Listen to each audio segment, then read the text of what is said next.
It's been a while since I've shared a video. In this video, I would like to share more vulnerable my intentions for creating content.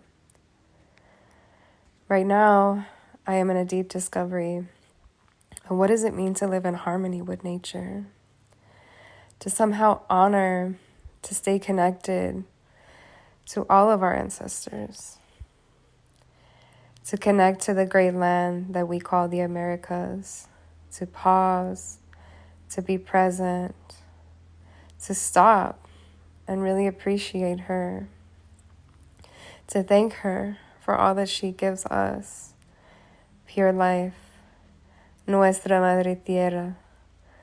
Teach us to love like you, no matter how we continue to destroy you and each other. You still give us life. Madre tierra, you are strong. Mamacita poderosa. Gracias por todo tu medicina y regalos. I find myself asking another question. How do I stop feeding this monster of consumerism?